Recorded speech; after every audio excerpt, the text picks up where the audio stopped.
Easter Sunday ngayon. Happy Easter po sa inyong lahat. Easter Sunday ay panahon din ng pagbabago. Bagong bukas, bagong pag-asa.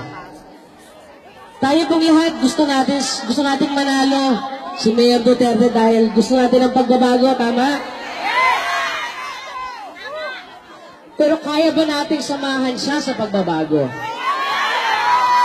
Hindi naman pwedeng siya lang ang nagbabago. Hindi lang pwedeng siya lang ang lumakad para sa pagbabago. Dapat tayong lahat. Magkaroon tayo ng disiplina sa mga sarili natin. Dapat tayong lahat, hindi lang puro sarili ang iniisip, kundi kapakanan ng bawat isa. Tama? Dahil ako, pakiramdam ko, pag tayo lahat nagsama-sama, ang dami natin pwedeng gawin.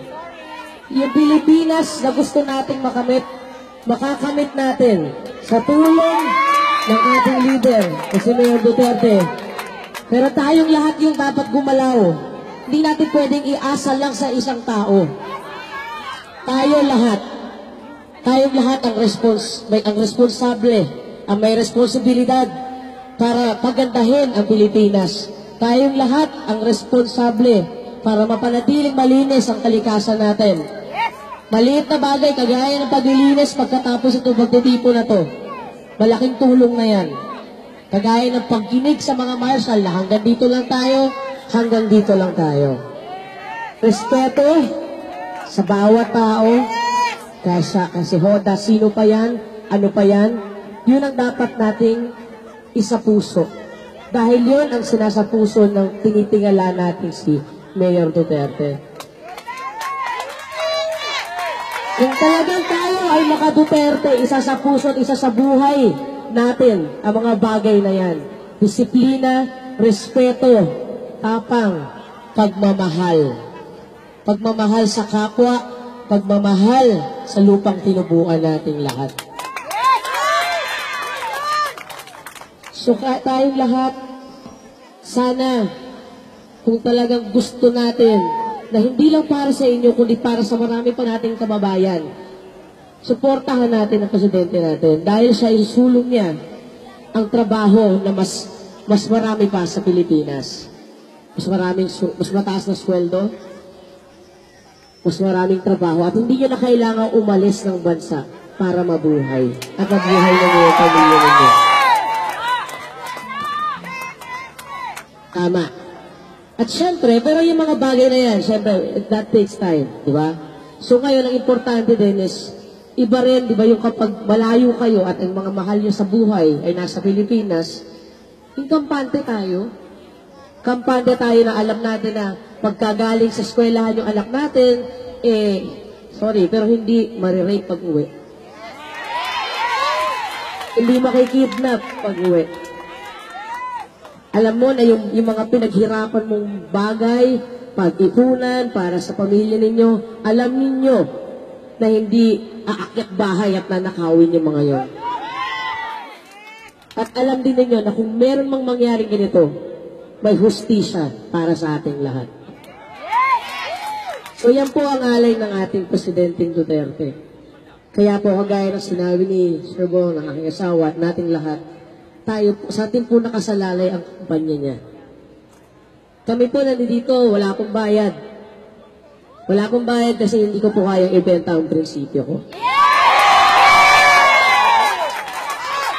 Dahil aanin ko naman po ang milyong-milyong pera kung bawat araw gusto mo nang sumabog ang ulo mo sa nangyayari sa Pilipinas. So, mas okay ito dahil masaya ako.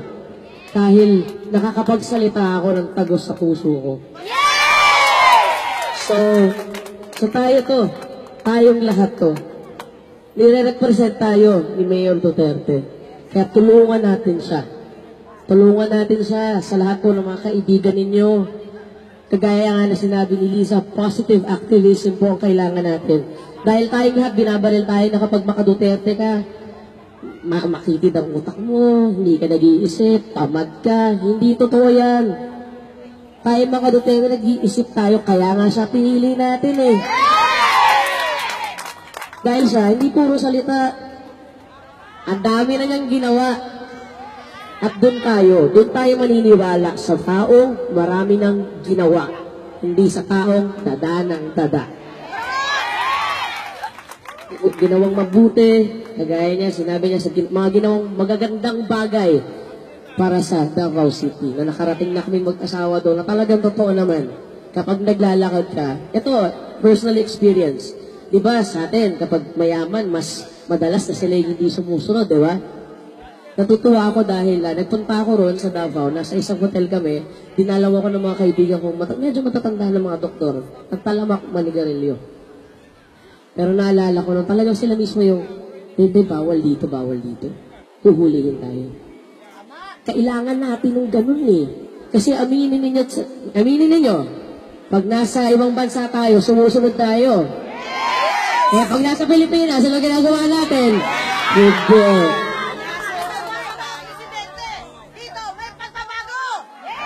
Pasaway ang presidente at pasaway tayo. Aminin natin yan. Kung lulusot tayo eh. Kung didiskarte eh. Tama? Yun ang dapat nating tanggalin. Dahil yung sinasabi ni Mayor Duterte, ang pagsunod sa law ngayon, optional na lang, dapat hindi. Sumunod tayo.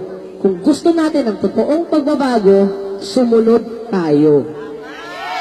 Kung gusto natin ng totoong pagbabago, maging disiplinado tayo. Dahil kahit si Mayor Duterte ang maging presidente natin, kung tayo hindi susunod, wala rin mangyayari. Nasa atin ang kapangyarihan. Tandaan ninyo yan. Nasa ating lahat ang kapangyarihan. Nire-represent tayo ng magiting na leader natin si Mayor Duterte. Pero tayong lahat ang dapat gumalaw para sa pagbabago ng mahal nating bansa. So maraming salamat po sa inyo lahat.